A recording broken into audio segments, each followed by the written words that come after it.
আসসালামু আলাইকুম রহমতুল্লাহি ওবরকাতুহু। সম্মানিত দর্শক, নিয়তির অমোঘ নিয়মে ডক্টর মোহাম্মদ ইউনূস সরকারের ১৭ মাসের যে অধ্যায়, এটির পরিসমাপ্তি ঘটেছে। জনগণ বিদ্রোহ করেনি, বিপ্লব করেনি, তাকে ক্ষমতা থেকে টেনে হেসড়ে নামানোর জন্য রাজপথে কোনো আন্দোলন হয়নি। তাহলে তিনি কেন গেলেন? তিনি কি ইচ্ছা করে গিয়েছেন? প্রশ্নই আসে না। অন্যদিকে তিনি এবং তার যারা লোকজন, তারা থাকতে চেয়েছেন। মনের যে লক্ষ্য এবং উদ্দেশ্য ছিল অনন্তকাল থাকার, স্বয়ং ডক্টর মোহাম্মদ ইউনূস বলেছিলেন তিনি ৫ বছর থাকতে চান, এই কথা, বা তিনি যেন ৫ বছর থাকেন এই কথা জনগণ বলছে। কেউ কেউ ৫০ বছর থাকার কথাও বলছে।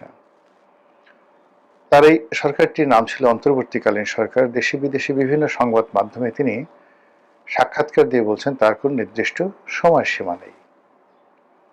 এগুলো নিয়ে আমরা যারা সংবাদ মাধ্যমে কথা বলতাম, আমরা যারা বলতাম যে তিনি যাবেন না, যেতে চান না, কেউ ক্ষমতা ছেড়ে যেতে চায় না, তখন অনেকে পেউ, পু, ভু, ভা এ সমস্ত শব্দ করত। অনেকে বলার চেষ্টা করতো যে ডক্টর মোহাম্মদ ইউনূস তার নির্দিষ্ট সময় ক্ষমতা ছেড়ে নির্বাচন অনুষ্ঠান করে তারপর তিনি চলে যাবেন। ভালো কথা। তো আপাত দৃষ্টিতে মনে হচ্ছে তিনি চলে গেছেন, বা তিনি একেবারে নির্দিষ্ট সময় তার কমিটমেন্ট রক্ষা করে চলে গেছেন, এবং আমরা যারা তার চলে যাওয়ার ব্যাপারে কথাবার্তা বলেছি, আমরা আসলে ভুল বলেছি। বাস্তবে কি তাই? মোটেও নয়। বাস্তবতা হলো যে এই বাংলাদেশে ডক্টর মোহাম্মদ ইউনূস যখন এলেন, তখন আকাশ, বাতাস, চন্দ্র, সূর্য, গ্রহ, নক্ষত্র, তারকা কেবল ইউনূস, ইউনূস, ইউনূস। হুজুররা ওয়াজ করেন তিনি আল্লাহ কর্তৃক মনোনীত, তার বিরোধিতা করা যাবে না। হুজুররা তার জন্য দোয়া করেন, তাকে ১০০ বছর ক্ষমতায় রাখার জন্য মাঠে ময়দানে আওয়াজ। তিনি নামাজ পড়তে ঈদের ময়দানে যান, সেখানে অসংখ্য মানুষ দাঁড় করিয়ে স্যার যাবেন না, যাবেন না, যাবেন না। তিনি চাঁদের হাসি দিয়ে বলেন যে দোয়া করবেন। তো এই যে একটা ইউনূসকে নিয়ে, বা ডক্টর মোহাম্মদ ইউনূসকে নিয়ে যে সারা বাংলাদেশে আধিক্ষেত্তা শুরু হয়েছিল, এবং স্বয়ং তারেক রহমান সাহেব তিনি তার ক্ষমতার একেবারে কাছাকাছি, মানে আওয়ামী লীগ গেছে, ডক্টর মোহাম্মদ ইউনূস এসেছে, এবং ডক্টর মোহাম্মদ ইউনূস যাওয়ার সঙ্গে সঙ্গেও যিনি ক্ষমতায় আসবেন জনাব তারেক রহমান সাহেব, তিনি এবং তার দলের লোক, তার প্রয়াত মা বেগম খালেদা জিয়া, তারাও জনাব ডক্টর মোহাম্মদ ইউনূসকে ভীষণ রকম তোয়াজ করছিলেন, তদবির করছিলেন, এবং বেগম খালেদা জিয়ার নির্দেশ ছিল কোনো অবস্থাতেই ডক্টর মোহাম্মদ ইউনূসকে বিরক্ত করা যাবে না। আমি নিজে ব্যক্তিগতভাবে সমালোচনা করেছি, কিন্তু তার প্রাপ্য সম্মান, তার যারা লোকজন রয়েছেন তাদেরকে সমীহ করে কথা বলা এবং কৃতজ্ঞতা প্রকাশ করা, এটা আমি সবসময় বজায় রেখেছি এবং আগামী দিনগুলোতে বজায় রাখবো। কারণ কি?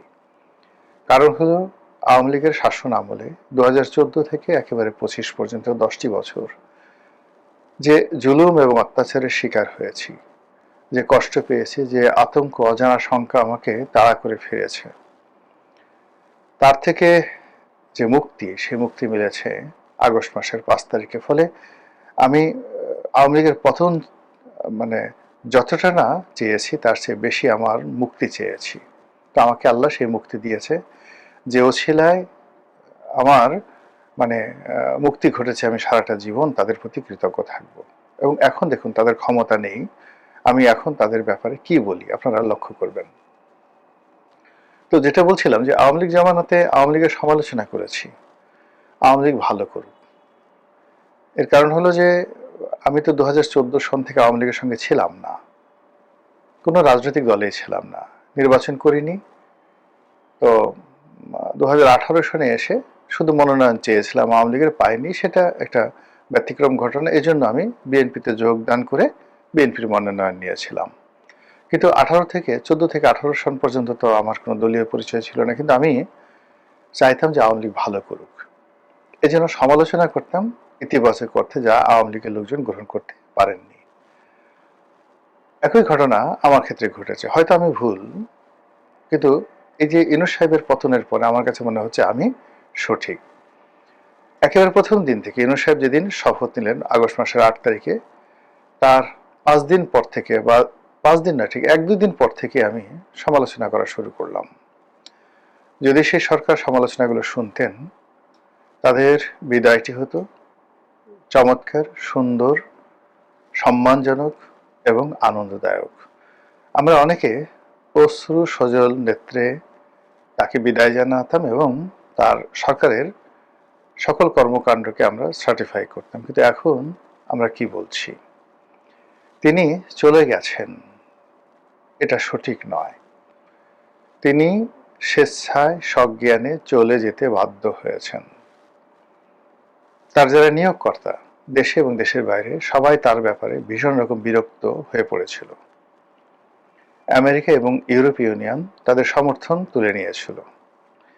এনসিপির প্রতিটি লোক, সে নাহিদ, সার্জিস, মাহফুজ থেকে শুরু করে নাসিরউদ্দিন পাটোয়ারি থেকে শুরু করে সবাই, প্রত্যেকটা মানুষ তার প্রতি বিশ্বাস হারিয়ে ফেলেছিল। রাজনৈতিক দলগুলো যারা সংস্কার কমিশনে গিয়েছিলেন, তারা ডক্টর মোহাম্মদ ইউনূস এবং একই সঙ্গে আলী রিয়াজ এবং অন্যান্য যে সকল কুতুব তারা নিয়োগ লাভ করেছিলেন, অল অন এ সাডেন, তাদের সকলের ব্যাপারে তারা সকলের মানে এই ডক্টর মোহাম্মদ ইউনূসের যে সকল লোকজন, যাদেরকে আপনি কুতুবে ফুরফুরানি বলতে পারেন, নূরে ঝুলঝুলানি বলতে পারেন, মানে কুতুবে ফুরফুরানি মানে কুতুব তো আপনি বুঝেন যে নেতা, বড় মোর্শেদ, বা যিনি নিজেকে শায়ক বা মনে করেন যে আধ্যাত্মিক ক্ষমতার অধিকারী। তো ডক্টর মোহাম্মদ ইউনূসের জামানাতে যারা ক্ষমতা লাভ করেছিলেন, তাদের ক্ষমতা লাভ করার জন্য কোনো লড়াই ছিল না, সংগ্রাম ছিল না, চেষ্টা ছিল না, তদবির ছিল না। তারা অল অন এ সাডেন অলৌকিকভাবে ক্ষমতা পেয়েছেন, এজন্য তারা নিজেদেরকে কুতুব মনে করতেন। আর ফুরফুরানি মানে বাতাসে ভেসে বেড়ায়, ফুরফুর ফুরফুর করে। তো তাদের কোনো ওজন ছিল না, তাদের কোনো বন্ধন ছিল না। একটা ঘুড়ি বন্ধনহীন অবস্থায় যেভাবে ঘুরে বেড়ায়, ওইভাবে ডক্টর মোহাম্মদ ইউনূসের যারা কুতুব ছিলেন, তারা ফুরফুর করতেন, ফুরফুরে উড়ে বেড়াতেন। এই জন্য আমি তাদেরকে বলছি কুতুবে ফুরফুরানি। আর একটা হলো নূরে ঝুরঝুরানি। নূর মানে কি? আলো, ঝকমক ঝকমক করে। আপনি দেখবেন যে তার যে সকল কুতুব বা কুতুবি বা কুতুবানি যোগদান করেছিলেন, তাদের সবার চেহারা সুরত একেবারে তেলতেলে, ঝলঝলে, ঝুলঝুলে হয়ে গেছিল। প্রত্যেকটা লোক, যে চিকন ছিল সে মোটা হয়েছে, যে মোটা ছিল সে তার গায়ে ঘি মাখনের আবেশ পড়ে গেছিল, যে লোক কথা বলতে পারতো না, ও মাই গড, তাদের কথার দাপটে, হুমকিতে ধামকিতে তছনছ। প্রেস সচিব শফিকুল আলম সাহেবের মতো ভদ্রলোক মানুষ, oh my god, become a disturbing element. তার সাথে সাথে আরো যে কয়জন আসলেন প্রেস বিভাগে, মানে তাদের যে হুমকি ধামকি কথাবার্তা, আমরা যারা এই সমাজে বসবাস করছিলাম আমাদের জন্য খুব অসহ্য হয়ে পড়েছিল। তো তাদের কোনো বন্ধন ছিল না, তারা সবাই ফুরফুর ফুরফুর করছিল। এদের কারণে সমাজে অসন্তোষ তৈরি হয়েছিল। রাজনৈতিক দলগুলো, প্রধান যারা স্টেক হোল্ডার ছিলেন, তারা কোনো অবস্থাতে তাকে মেনে নিতে পারছিলেন না। নেহায়েত দায়ে পড়ে তার কাছে যেতেন, কিন্তু পিছনে পিছনে তারা বাজে কথা বলতেন। প্রশাসন ভেঙে পড়েছিল। পুলিশ, মিলিটারি, মানে 3 বাহিনীর সঙ্গে জেনারেল ওয়াকারের সঙ্গে তার কোনো সম্পর্ক ছিল না। ক্যান্টনমেন্টের সঙ্গে ওনার কোনো সম্পর্কই ছিল না। পুলিশের সঙ্গে তার কোনো সম্পর্কই ছিল না। হাতে গোনা কয়েকজন পুলিশ কর্মকর্তা একেবারে নেহায়েত কাজ করলেই নয়, সেই কাজগুলো করেছে। কিন্তু ডক্টর মোহাম্মদ ইউনূসের আইন শৃঙ্খলা রক্ষা করা, তাকে সহযোগিতা করা, তার জন্য হৃদয় মন দিয়ে কিছু করা কেউ করেননি। শুধুমাত্র যেদিন জকরুমান্না আক্রমণ করতে এসেছিল নির্বাচনের আগে, সেদিন ঢাকা মেট্রোপলিটন পুলিশ কমিশনার তিনি সদয় হয়ে যে কাজটি করেছেন, ইউনূস সাহেবের জন্য নয়, ইলেকশনের জন্য করেছেন, যেন ইলেকশনটা হয়। তো সেই যে ডক্টর মোহাম্মদ ইউনূস এমন একটা পরিস্থিতিতে তিনি পড়লেন, সারা পৃথিবী তার জন্য ছোট হয়ে এলো, সারা পৃথিবী তার জন্য বিষাদময় হয়ে গেল। যে পৃথিবী তিনি মুক্ত বিহঙ্গের মধ্যে ঘুরে বেড়ালেন, সে পৃথিবীতে তার যাওয়া বন্ধ হয়ে গেল। তার সর্বশেষ যাত্রা লন্ডন। সেই লন্ডনে তিনি গেলেন, অপমান হলেন, অপদস্থ হলেন, ঠাট্টা টিটকারি মস্কারা থেকে শুরু করে আওয়ামী লীগ থেকে শুরু করে অন্য সমস্ত দল, মানে তিনি রীতিমতো সেখানে নাজেহাল নয়, শারীরিকভাবে লাঞ্ছিত হওয়ার মতো অবস্থায় পড়ে গেলেন। তার কুতুব বা কুতুবে ফুরফুরানি তারা যে কিভাবে দৌড় দিয়েছে সেই সময় আপনাদের মনে আছে। এরপর তিনি ওখানে বসে খলিলুর রহমান সাহেবের মাধ্যমে তিনি তারেক রহমান সাহেবের সঙ্গে একটা সমঝোতা করেন। এটি সমঝোতা না আত্মসমর্পণ, না এটি কি, এটি নিবেদন, এটা এখন আপনারা বুঝতে পারছেন। তার প্রেক্ষিতে এই ফেব্রুয়ারি মাসে নির্বাচনের তারিখ ঘোষিত হয়। কিন্তু লন্ডন বৈঠকের আগে তাদের যে চাল চরিত্র, এটা আপনারা কল্পনাও করতে পারবেন না। এরপর লন্ডন থেকে ফিরে এসে নানাভাবে চেষ্টা করা হয়েছে ফেব্রুয়ারি মাসের নির্বাচনকে এগোনোর জন্য, পিছনের জন্য, সংস্কার, হা ভোট না ভোট, সংবিধান সংশোধন, নানা রকম ফন্দি ফিকির করে তিনি একটার পর একটা ঝামেলা করার চেষ্টা করেছেন, কিন্তু শেষ পর্যন্ত একটাতেও তিনি সফল হতে পারেননি। কারো আস্থা তিনি গ্রহণ করতে পারেননি। কেন পারেননি সেটা নিয়ে শরীয়তের অনেক মাসলা রয়েছে। মশলা মানে উপাদান, আর মাসলা মানে বিভিন্ন পদ্ধতি বা যে মানে কর্মকাহিনী। তো সেই শরীয়তের মাসলা কাহিনী আমি এগুলো বলবো না, এগুলো আপনারা সবাই বুঝতে পারেন। It is open. আমি মারেফতের কতগুলো জিনিস বলবো, যেটি শেখ হাসিনার জন্য প্রযোজ্য ছিল, ডক্টর মোহাম্মদ ইউনূসের ক্ষেত্রে ঘটেছে, আর তারেক রহমান সাহেবের ক্ষেত্রে ঘটার যেন সম্ভাবনা না হয়, এই জন্য এই কথাগুলো বলা। ডক্টর ইউনূসকে বলে আমি মূলত তারেক রহমান সাহেবকে বোঝাতে চাচ্ছি, তিনি তার আশেপাশে কোনো আল্লাহওয়ালা ভালো মানুষ রাখেননি। একমাত্র তার যে ধর্ম উপদেষ্টা, যে ভদ্রলোক, তিনি সরকারের অঙ্গ ছিলেন না, তার আমল একিন কর্ম এটি ভালো ছিল। আর বাকি যারা ছিলেন এদের কার বিরুদ্ধে বলেন তো? জেনা, ব্যভিচার, যৌনতা, মদ্যপান, ঘুষ, দুর্নীতি, অনিয়ম, লোক ঠেকানো, মুনাফিকি, টাউটারি, বাটপারি, এই যে জিনিসগুলো আছে, আপনি কোনটা নেই কার বিরুদ্ধে, কয়জনের বিরুদ্ধে নেই, একটু খুঁজে বের করেন। ফলে রাষ্ট্র ক্ষমতায় যারা বসবেন তাদের আশেপাশে এমন ভালো মানুষ থাকবে যাদেরকে আরো আজিম থেকে আল্লাহ রাব্বুল আলামিন ছায়া প্রদান করেন। যারা কোনো গাছের তলে বসলে সেই গাছ ছায়া বিতরণ করে, বাতাস সেই গাছের সেই ডালপালা দোলাতে থাকে।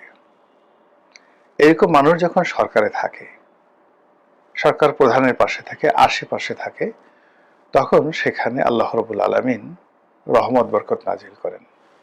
অনেক সরকার প্রধান মদ্যপান করেছেন, করেন। ডক্টর মোহাম্মদ ইউনূস মদপান করেন কিনা আমি জানি না। অনেক সরকার প্রধান নিজেরা জেনাকার, ব্যভিচারী, তারপর ধর্ষণকারী, তারপরও তারা সফল হয়েছেন।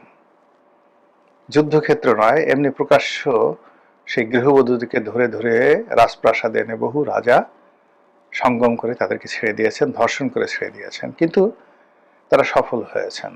এর কারণ হলো রাজকর্মে তারা কখনো মুনাফিকি করেননি, ন্যায় বিচার প্রতিষ্ঠা করেছেন, জুলুম অত্যাচার প্রশ্রয় দেননি। ফলে ওই রাজাদের ব্যক্তিগত যে অপরাধ, এটা রাজকর্মে সংমিশ্রিত হয়নি।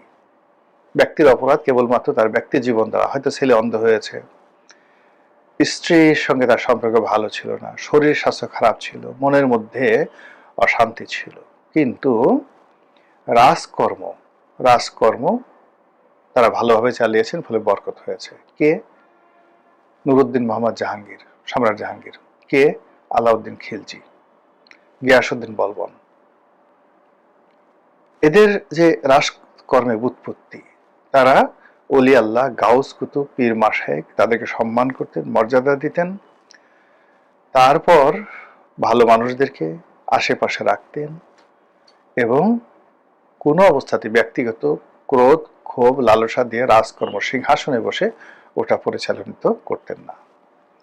17 মাসে ডক্টর মোহাম্মদ ইউনূসের নেতৃত্বে পুরো রাষ্ট্রের চরিত্র পাল্টে গেছে। সেটা মবের মাধ্যমে বলেন, 32 নম্বর ভাঙচুরের মাধ্যমে বলেন, আওয়ামী লীগের মন্ত্রী এমপিদেরকে জুতো মারা, কোর্ট কাছারিতে প্রকাশ্য কোর্টে হ্যান্ডকাপ পরা অবস্থায় মব সৃষ্টি করে দেশের রাজনৈতিক নেতাদেরকে, প্রতিষ্ঠিত রাজনৈতিক নেতাদেরকে, সম্মানিত রাজনৈতিক নেতাদেরকে জুতো পেটা করা, লাথি মারা, অন্ডকোষ ফাটিয়ে ফেলা, এই কাজগুলো এই গত 17 মাসে হয়েছে। কোনো রিজন নেই, আল্লাহর গজব নাজিল হয়েছে এই সকল কর্মকাণ্ডের কারণে। অতীতে বহু যুদ্ধ হয়েছে, বহু ধর্ষণকারীকে ধরা হয়েছে, কিন্তু রাষ্ট্র যেই মুহূর্তে তাকে আশ্রয় দিয়েছে, সর্বশক্তি দিয়ে ধর্ষণকারীকে রক্ষা করার জন্য যুদ্ধ পর্যন্ত করা হয়েছে। এটা হলো রাষ্ট্রের শক্তি। কিন্তু রাষ্ট্র সেই কাজটি না করে নিজেদের ক্রোধ, মনের ঝাড়ার জন্য আওয়ামী লীগের নেতাদেরকে, যারা গ্রেপ্তার হয়েছেন তাদেরকে, তাদের বাড়ি ঘরকে, তাদের পরিবার পরিজনকে, তাদের সাহায্যকারীদেরকে যেভাবে রাষ্ট্রীয় শক্তি দ্বারা লাঞ্ছিত করেছেন, অপমান করেছেন, এই জন্য এই সরকারের উপরে আল্লাহর যে নিয়ামত, রহমত এবং বরকত ছিল, আমি বললাম মারেফতি কথা, সেগুলো উঠে গেছে। যেদিন নারায়ণগঞ্জ হত্যাকাণ্ড হয়েছিল, 7 মার্ডার, যেদিন ইলিয়াস আলীকে গুম করা হয়েছিল, আমি প্রথম ব্যক্তি আওয়ামী লীগের সেই চোখের পানিতে অশ্রুসিক্ত হয়ে গুমের চাইতে ক্রস ফায়ার ভালো, এই শিরোনামে বাংলাদেশ প্রতিদিনে একটা লেখা লিখেছিলাম সম্পাদকীয়, আওয়ামী লীগের এমপি অবস্থায়। যদি অনেকে বলেন যে আপনি বলেন নাই, লিখে দেখেন। এরপর বহুবার টেলিভিশন টক শোতে বলছি যে এই ইলিয়াস আলীকে যে গুম করা হয়েছে, চৌধুরী আলমকে যে গুম করা হয়েছে, এটার খেসারত দিতে হবে সবাইকে দিতে হবে, এবং সেটা আওয়ামী লীগ দিচ্ছে, এবং একইভাবে ডক্টর মোহাম্মদ ইউনূসকেও দিতে হয়েছে। আমি প্রথম ব্যক্তি ডক্টর মোহাম্মদ ইউনূসকে সতর্ক করেছিলাম যে আপনি 32 নম্বর যেভাবে ভাঙলেন, আপনার স্থাপনাগুলো অক্ষত থাকবে না। আমি ভদ্রভাবে বলেছিলাম, তাই আমাকে কিছু করেনি। কিন্তু আনিস আলমগীর খুব নির্মম নিষ্ঠুরভাবে বলেছিলেন যে প্রত্যেকটা ইট গ্রামীণ ব্যাংকের খুলে খুলে নদীতে ফেলে দেওয়া হবে। আজ দেখেন তার অবস্থা কি। এই জিনিসগুলো মুনাফিকি হয়েছে। এই মুনাফিকি হওয়ার ফলে তাদেরকে বিদায় নিতে হয়েছে। আর বিদায়ের সময় উপদেষ্টাদের যে করুণ আরতি ছিল, যে আহাজারি ছিল, নিজেদের সেফটি অ্যান্ড সিকিউরিটি নিয়ে তাদের যে ভয় ছিল, তারা নিজেদের পরিবার পরিজন দ্বারা যেভাবে এখন লাঞ্ছিত হচ্ছেন, অপমানিত হচ্ছেন, যে এই 17 বর্ষের জন্য কি দরকার ছিল। আকিজ বশির গ্রুপের মালিক জনাব বশির, আমার সাথে একবার পরিচয় হয়েছিল, আমার খুব ভক্ত ছিলেন তিনি। তার বিরুদ্ধে কথা বলাটা আমার জন্য খুব কঠিন ছিল। বয়সে তিনি হয়তো আমার চেয়ে কয়েক বছরের ছোট হবেন। তো সেই বশির সাহেব, তিনি তার আপন ভুবনে অনবদ্য ছিলেন, তিনি সফলতম একজন মানুষ ছিলেন, কিন্তু এখানে এসে এই গ্রুপের মধ্যে পড়ে, তিনি নামাজ কালাম পড়া মানুষ, সৎ মানুষ, ব্যবসা বাণিজ্য করে সফল হওয়া মানুষ, সেই মানুষ এই কুতুবে ফুরফুরানির কবলে পড়ে যেভাবে লাঞ্ছিত হয়েছেন, অপমানিত হয়েছেন, সারাটা জীবন তিনি এই অপমান নিয়ে তাকে বাঁচতে হবে। তার হাজার হাজার কোটি টাকার ব্যবসা, হাজার হাজার লোক তার কোম্পানিতে চাকরি করে, সবাই তাকে সম্মান করবে, স্যালুট দেবে, কিন্তু মনের অজান্তে এই অল্প সময়ের মধ্যে তিনি যে অপমানিত হয়েছেন, লাঞ্ছিত হয়েছেন, এটা তাকে তাড়া দিবে। এভাবে আমি সবার কথাই বললাম যে পরবর্তী জীবন, এই যে তারা যে আর্তনাদ করেছেন বিদায় বেলায়, শেষ ক্যাবিনেট মিটিংয়ে, কিংবা একান্ত আলাপ আলোচনায় মিডিয়ার সাথে যারা কথাবার্তা বলেছেন, কিংবা শপথ গ্রহণ অনুষ্ঠানে যেভাবে রেজওয়ানা অপমানিত হয়েছেন, অন্যান্য যারা যেভাবে তুচ্ছ তাচ্ছিল্যের শিকার হয়েছেন, যেদিন সংসদ সদস্যরা শপথ নিলেন, এই দৃশ্য বাংলাদেশে সবার জন্য শিক্ষা। বিএনপি ক্ষমতা আছে, তাদেরকেও সতর্ক হতে হবে। তারা যেভাবে ক্যাবিনেট সাজিয়েছেন, লক্ষণ ভালো নয়। এখানে আল্লাহর রহমত হবে, বরকত হবে, ছায়া পড়বে, আল্লাহর ছায়া পড়বে। এই ক্যাবিনেটে বলেন তো কোন লোকটা আছে? আপনি ওই যে ইউনূস সাহেবের উপদেষ্টাদের বিরুদ্ধে যে অভিযোগগুলো ছিল, এই এমপি এবং মন্ত্রী যারা হয়েছেন তাদের কার কার বিরুদ্ধে এই অভিযোগগুলো নাই আপনারা একটু খুঁজে বের করেন। ফলে সাধু সাবধান, অতীত থেকে শিক্ষা নিন, বর্তমানের ব্যাপারে সতর্ক হন। আসসালামু আলাইকুম রহমতুল্লাহি ওয়া বারাকাতুহু।